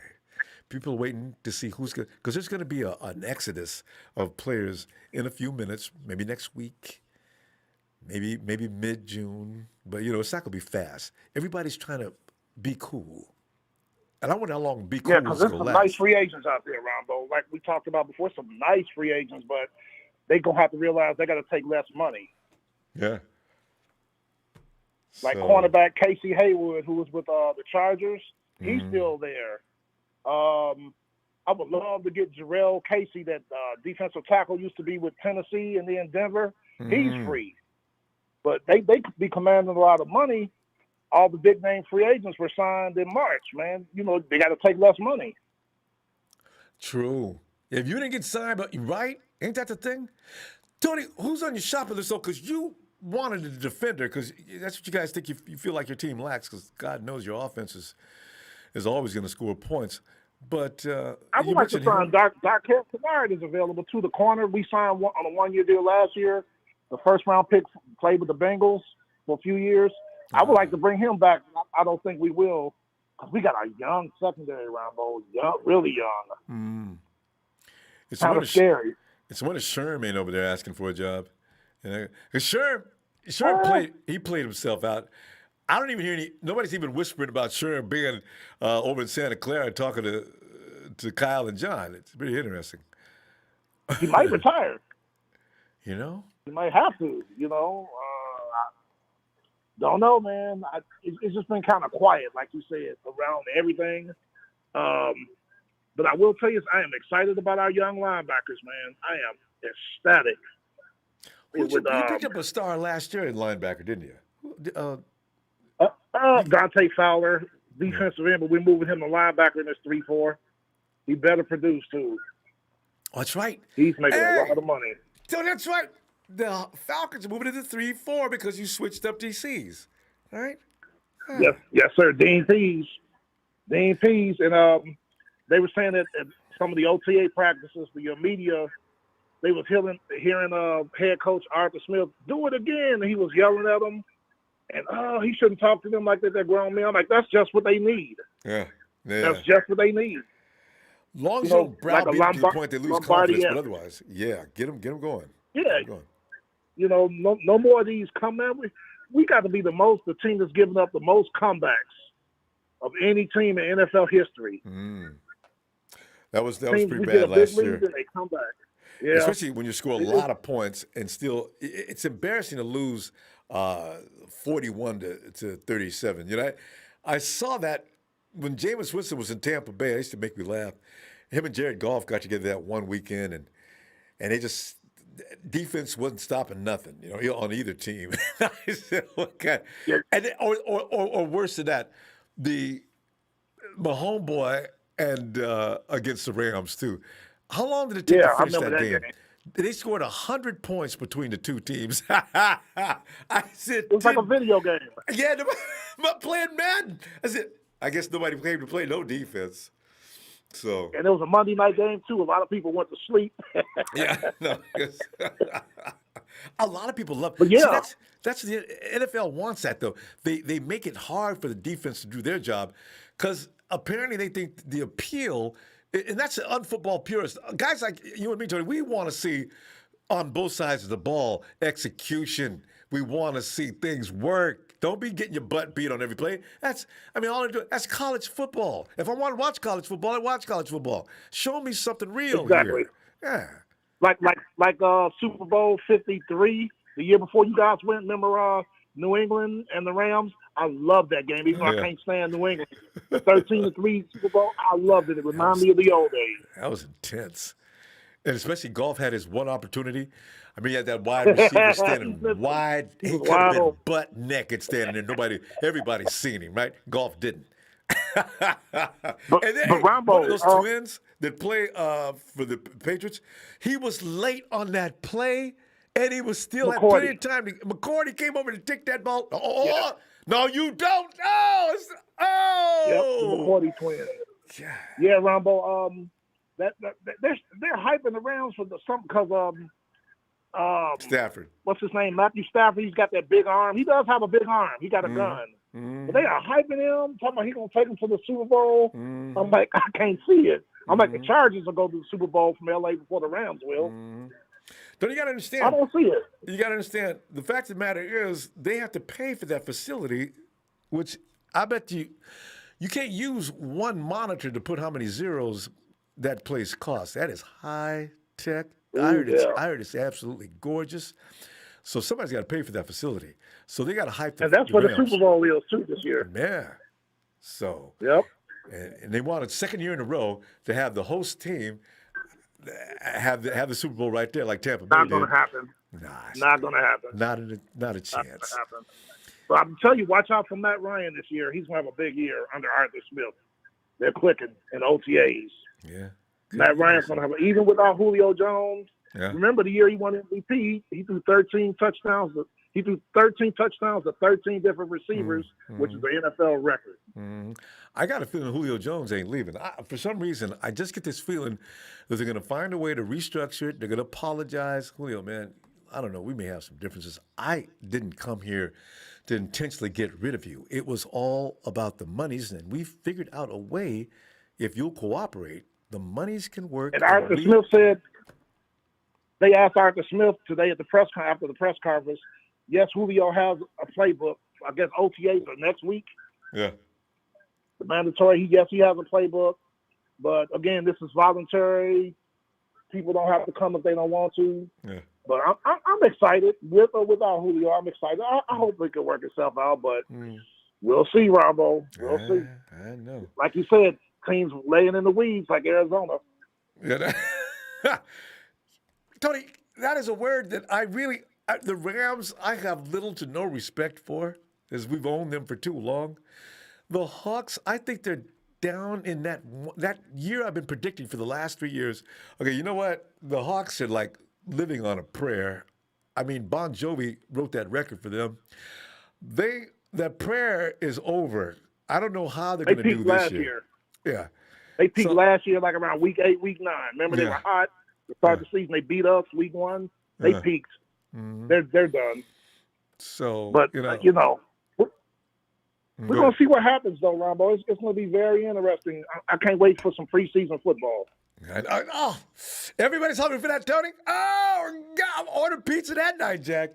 Can't wait to see what happens. Because we're gonna look at Trey Lance. I'm dying to see what he looks like in real-time action against a real hostile opponent without the black jersey. And also want to see Diamador. I want to see if is he really as good as he appears to be. I mean, our veteran said Diamador, he's looking at him. He said, comes in man coverage. I'm watching him.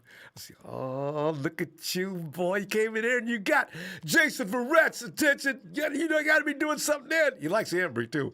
So our secondary is young as well. Exciting to watch young players, isn't it? Because you got a few youngsters there you're looking at yourself. And they say Kyle Pitts is catching everything under the sun. See, but the biggest thing that's going on, and I predicted this, they say Hayden Hurst is balling out at OTAs. I knew it. Kyle Pitts is pushing him. That's the way that works. You're yes, cruising along. I'm Hayden Hurst. I ain't got nothing to worry about. Yep. What? Kyle Pitts. Coming where? We drafted Kyle Pitts? Oh, man. All right. No problem. I'll take it. That's good. That's how you make yourself a better football player. You need to have that attitude. Yes, sir. If you wimp out, then you need to go anywhere. That's just going to be that way every year. Good, healthy competition. Healthy competition. That's how you build a champion. Ronbo, tell your players to stay healthy, man. I've been begging them every year. All of them got Blue Cross. So, Take it easy. we're going to see. All right. Hey, Tony, I may be back tomorrow. I'm not sure. But I'll definitely be back Friday. All right? Be looking for you. Yes, sir. I'll be checking the airways. All right. You have a great night, fam. You have a good night, sir. All right. Here goes Tony. One of my favorite other team supporters, like Patrick Machoke, who has more to say. Ronbo, you needed diapers when Jimmy G threw that interception. See, he ain't got no game. I mean, you know what I'm saying? Because my homeboy, if Jimmy would have set a record running backwards and trying to get away from pressure, I would be like hiding or wearing a disguise or like, turn all the lights out in my house and, tell people to make appointments with me, text me or something like that. Don't knock on the door because I ain't opening it. Drive down the street. I change cars, so I don't want anybody to know I'm supporting the Chiefs. And this year, George Kittle versus your boy. Everybody thinks he's better than my tight end, who's got nothing but multi-dimensional talents, whereas we know yours can only catch the ball. So I'm looking forward to this season, and then we can talk, all right? Because you ain't got no game. You got your ass whooped, your most recent ass whooping in the Super Bowl. I don't understand why you're even talking anywhere anyway. Hey, check out, hey, Mario!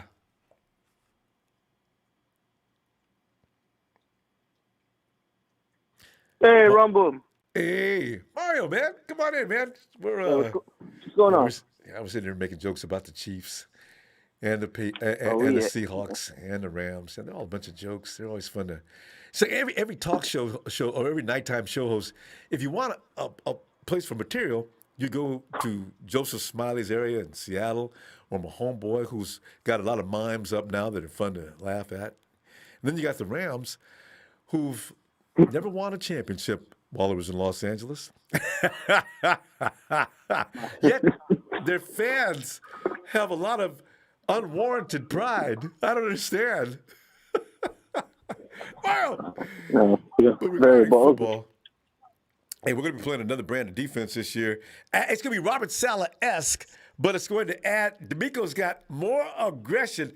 I kind of like the idea. I don't know exactly what he means by that, but D'Amico's going to add a little more aggression to an already tough defense. Probably. I could probably see like more blitzes. Yeah. Them do more blitzes because they didn't really. I feel like they didn't really do that the last 2 years because the front four was already like didn't need to. Mm-hmm. So I think now they're gonna start using the blitz like Tart and what's it called, Jimmy Ward. Yeah. I feel like they'll start definitely. And it's true too. If you you're actually stronger if your front four can just mangle up the front, because now you got all your warriors in the secondary to close off all the lanes. But it's still nice to see the quarterback looking like, that look on the quarterback's face when all hell broke loose. And he's going down in a heap with like 15 dudes look like they're coming at him like wasp, just stinging him, So, we see more of that entertainment. Exactly. It's already scary enough with Bosa, Kinlaw, Armstead, either D Ford or Bukum coming at you, and then like another or two more good guys coming at you. Like, see, the I shark. don't know. They'll definitely won't be able to handle that. You know what I'm saying? They K1 can't handle coming in four. out of nowhere. Yeah, exactly. I feel like that's what they probably mean by that's more aggressive. Yeah. Because they're definitely coming. And the defense, and what's, Marty, the nice thing about this defense is, like everything else on this team, we have players that are pissed off about last year. The 49ers weren't supposed to finish 6-10. So that's why everybody who's able-bodied showed up for OTAs. Man, Mario, they don't have to go to OTAs if you're a veteran. Shoot. They're ready to roll. Yeah. Exactly. And we have like more depth than ever. Mm-hmm. With on the D line, and in the secondary with the draft picks, it's looking really good. I'm very excited. Can't wait for the preseason. And we're going to be playing a different kind of offense this year. It's going to be rugged and tough and brutal. You know what? Because that run game is going to be something to watch. Mario, do you realize now you have a real offensive line? There's no weakness on that offensive line now. I know. Everybody says, we still got Mike McGlinchey. Mike McGlinchey's not really weak as much as he is. He just makes a mistake. But in the run game. Oh, yeah. It doesn't get any better than Mike McGlinchey. Well, Trent Williams on the other side of the line, but he is wearing the 49er uniform. Oh! Hawks! While you're talking trash, how you going to stop the run game in San Francisco? See, that's, they ain't got no answer. Hyder. Oh yeah. We talked about that already, Mario. You know, Hyder benefited from the fact that most offensive lines pretty much concentrated all their efforts on stopping the inside of the 49ers attack because they didn't have any real fear of the edge, right? So Hyder was a recipient and benefited from a lot of that. He was not a bad football player. I'm not saying that, but he never had any years before like that. And because he'd been doing that the whole time, I'd say, yeah. But okay, we'll see what he does in Seattle. And if we control Hyder when we play the Hawks, then we can all say, "Yep, thought so." So glad he got paid though. I can't. Yeah, good for him though. At least he got the money. Yeah, he's a good guy. He earned it. I want to see him do well, just not when he's playing us. Oh yeah, definitely not. Has to go against Phil Williams. Good luck. Yeah, that's not going to happen. And if we're running, you got to deal with Michael McGlinchey. You already know what that's like. So he's not that good at setting the edge as he is attacking the quarterback, though. He's not a bad football player though at all. Yeah. What it bothers me is we lost. He just had to go to the Hawks. Yeah. Oh, what was that? Ronnie Blair. I had him penciled in. Oh. Is that dude that was going to come off the bench and just keep turning the heat up, the microwave oven coming off the bench. So he's over with Robert Saleh, and he'll be helping Saleh out with his team. I'm glad he landed with Saleh, though. Anyway, because I like Blair. Yeah. I don't want anything bad to happen to him. Yeah, exactly. I'll be rooting for the Jets, but like they're a second branch. Yeah, I know, right? Yeah, I'm gonna be a Jets fan this year. I think a lot of us are. We got Sal over there. Who else? How many we got? We got Ronnie B over there. We got any more other 49ers over there? They have Coleman. They have Tevin Coleman over there. Oh, you got Tevin's over there. Yeah. So yeah, we can root for the Jets. That's okay. And Robert Saleh is the head coach. Yeah. So the offensive coordinator. Yeah. And oh yeah, right. They got some more coaches. So whenever they're playing the Hawks, the Cowboys, any people that we really don't like, we got a second game to root for. I think I always like having another team to root for like that. Yeah. So 49ers fans / Jets fans, right? Yeah. Love it. The New York Niners. Yeah. Hey, Mario, let me see. I may be back tomorrow. If not, I'll definitely see you on Friday, okay? All right, sounds good, Ronbo. Good night. All right, man. Have a good night. Yeah. And the marvelous Butthead says, if you didn't know, I'm Marvelous Marvin. Marvelous, I've been on the phone in a while, Marv. I'm looking for you too, fam. Appreciate you.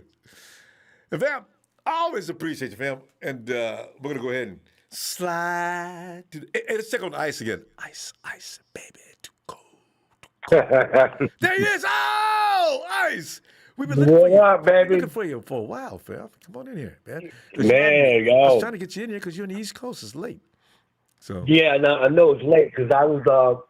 Oh, actually, I was listening to you, man. I got off working. I fell asleep, bro. It's easy to do. If you want to stay awake, just to get your blood pressure up, going crazy. If listening is, Joseph Smiley is in the chat. Patrick, my homeboy. We got a Raider fan named Larry Hoover. Why am I a Raider fan? I guess I don't know how to pick a team. I be looking at the chat, and I know you dudes be cracking me up. And you packed the homeboy. Oh, these guys, man. I don't know, Rob. OTAs are boring. That's why the OTAs is for rookies and second-year guys. Well, rookies, too. Yeah, rookies and second-year guys. That's what the OTAs is really for. The veterans, they just go to stretch their legs. It's just back when it's a show for them. They get to see what the youngsters and the second-year guys want to do. And get some technique down and some of them bonehead things you've been doing for years. We go get that straightened out, because who's benefiting from that, especially this year, is the monster we picked up in the draft last year. And Ice, I'm gonna tell you what, I'm thinking we're going to see something, because what did we say last year? Man, we done lost DeForest Buckner, and what we going to do now? Man, this dude here named Javon Kinlaw ain't no DeForest Buckner. But you know what? He's got more athleticism than Buck. Buckner's a bad man. I'd take him back in a heartbeat. But I ain't giving up on Javon Kinlaw as being that far from being DeForest Buckner effective. I can't wait to see him this year. Man, let me tell you something, man. He just had the rookie blues, bro. You know what I'm saying? And no off-season training. Yeah, of course. You know, people got to realize, man, last year for everybody, especially the rookies, and, you know, the vets, so everybody, you know, all across the board. But the rookies suffered the most because of the COVID. You know, there was no team camp. There was nothing. You know, Phil said that himself, and I agree with 110%. Absolutely. Guys had nothing to do, man. These dudes went straight to this and straight to that. And on to the field. You know, they didn't have the practice time. They didn't have no techniques down. They practiced a little bit. Now, you know, you got the whole summer, bro. They got the whole summer. You know, they had all this time off. You know what I'm saying? They've got to sink in from last year. So, Javon Kinlaw, I'm going to tell you something, dog. Yeah. Yeah, that dude, yo, listen. I think they get in South Carolina, man. Listen, people don't understand something. College football is like this, and you know this as well. We are both ballers. And my man out of Atlanta, we talking to a minute ago too. SEC football. Yeah. Is no joke. Anybody that plays SEC football, especially comes out of SEC division, are great defensive players. Most of the best defensive players come out of the SEC. They don't come out of the ACC. They don't come out of the Big Ten. They don't come out of any one of the conferences. They come from the SEC. All the country boys, man. All those cats, majority come out of Florida. They come out of the state of Florida. These guys are homegrown bred players that come out of Florida. Yep. They come out of Texas, and they come out of Georgia. That's all the football talent comes from. Every high school, everybody around the nation knows football is in Texas, Georgia, and Florida. I know. All the other states do, but no. But Kinlaw's going to be a beast. Yes, indeed. He's over, man. Oh, man. And these Rams, oh, man. Yeah. Oh, the touch on the thing, dog, man, about Julio and Aaron Rodgers. People got to remember, man. Aaron. You know, yeah. You know I had to say something about that, man. You know what? This is the thing, and this is the truth. We got to remember this, man. You never seen a player go public and say that he wants to leave. When a player says he wants to leave, he's going to leave. Yeah. It ain't no making up this and making up that. There's way too many case scenarios that happen to. Le'Veon Bell is one. Okay, AB, Antonio Brown's another. Let's keep going. Let's go on, long. There's when the guys is trying to want to leave, and especially like guys like those guys, like Julio, he doesn't have the power to go where he want to go. Okay.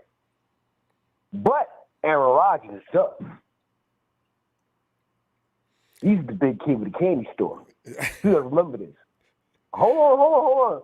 Mark my words on this. Do not. You notice our organization, we never talk up too much about what we're going to do this and do that. Don't be surprised if Aaron Rodgers end up as a 49er. At the end of the day, at some point. You know, Kyle called over there, and remember, the owner told him, you don't need to call back here anymore. We're not trading Aaron Rodgers. You know, so listen to the thing. He told him, he said no, today. This was just like about 57 minutes ago. I just seen it. He said he is sitting out. He in California right now. I know. He might be what down is he doing? He's in some kind of a. He's challenging Tom Brady in some kind of a golf game. I was laughing. Yes. Aaron is like everybody, and he takes shots at that GM every time he sits down and thinks about it. So Aaron Rodgers, right now, you're right. I don't see him playing in Green Bay next year either. And you know what really kills me, though? Nah, man, that dude is doing. You never. How many players? You put him on, Ronbo. You've been doing your show for a long time. You didn't see the NFL for a long time. We all have. Anybody that watches football knows. You never see two things about the NFL. Whenever a player is disgruntled and he tells the team he ain't playing, you never see them make. How many players you ever seen make up with the team and go back and play? You give me your name right now. Well, Russell Wilson, kinda. Remember, Wilson was threatening to leave. I don't know if he ever came right out and said, "I'm not playing in Seattle anymore." But I never. He was upset. You're right, and the line was Russell wanted out. He never said it, but the media did. He's the only person. Now all of a sudden, Russell's fine. Yeah, but these two cats here is going public and doing this, man. Rodgers wants to be in California so he can do Jeopardy, dog. Like, this is where his mind, man. I read that article. You know? I remember that article. Man, it's true. This guy's going on live TV and podcasts and making these statements. Dude, I want out of here, man. He's telling these cats here where he want to go, and he's doing it. And add that to, I could do Jeopardy full time. It's not a big deal. Rodgers is funny. I mean, I got millions of dollars, y'all. Why I need to keep playing and take this kind of BS? He don't need the money. He want to win a Super Bowl. Yeah. He knows for a fact the Super Bowl winner for him is closing. Period. End of story. Let's be realistic here. Yeah. He knows he's got the power to go where he wants to go. Yeah. Where there's really a true shot for him to have the Super Bowl. Plus, he can have his cake and eat it too and be in Cali where he want to be at. But you know what? You know what, Ice? Ice, you know what the problem is? There's something going on in that division. You remember Megatron cannot come back to the NFL. If he does, he had to report to Detroit. It could be 5-6 years from now. Right. They made clear that you don't want to play for us? Fine. If you do come back, you'll check in here first. Megatron says, well, that's cool, because I ain't going to be checking back in. I'm gone, And he didn't came back either, He just quit. God. He did the ball. Ice, we're going to go, Ice. I got to go. And maybe back tomorrow. And, man, you know what, man? Everybody, one thing I want to say before closing note, man, 49ers go. Everybody relax, man. This is just OTAs, man. True. This is like, this is nothing, man. This is nothing. Little injury bugs, man, listen, that's nothing, man. That's like, remember when we used to play ball. You tweak something. I'm telling you, man, you got to have ouchies. I just don't want to hear any meniscus anymore. I mean, Jeffrey Wilson Jr., that broke my heart, man. How you going to get, what? No. Oh, boy, he already had that. That's why he had to get a surgery. They just didn't want to leak it, man, like he did. Probably. But we'll be all right, man. Yeah. All right, fam. Always great to talk to you, Ice. I'll talk to you in a minute. All right, man. All right, later. All right. Night, Ice. Yes. Oh, God. Trolls walking up and down. Oh, God. And you guys, you never gain. Do you think after you leave that we felt like you got us? See, now as they leave, they say things like, yeah, we own this chat tonight. See, this is like, Smiley's got a vocabulary of 7 words. One of them he uses regularly, delusional and scrub, those 2 words. He's only got 5 more. And then every comment, that's all he can say. Smiley, you know what? I really would like to see you display a little intellect beyond the 8-word vocabulary you have. When you do that, I may have a little more respect. Meanwhile, you're just a clown that comes in and your feelings are hurt because your team is in decline. And more than likely within the next 3 to 4 years, we won't see you in the chat anymore because there's no reason for you to say anything. Your boy, my homeboy, his feelings are hurt because the fact is he thought he was going to have back-to-back Super Bowls. So where does he go to get his grief up? He comes in here and makes a fool of himself. So you guys are welcome in here. We'll provide a place for you to come in and whine and cry and basically show your bitterness and pain. I love it. Just watching you suffer is fun. During the course of the season, I want you guys to make sure you leave us an address where we can find you when things start to go south in your area. And, of course, we start to go forward. And we don't see you anymore because we do tend to worry about you. You guys are like roadkill. Just get out of the street. Fam, thanks for the contributions. I love you. And the likes, yes. I may be back tomorrow, or maybe I'll go ahead and wait till Friday because I don't want to have to work the trolls every day. The guys are ridiculous. I should apologize to Smiley and Larry for what? For being useless? And even their mom has asked them to leave home. Val, have a great night. Niners!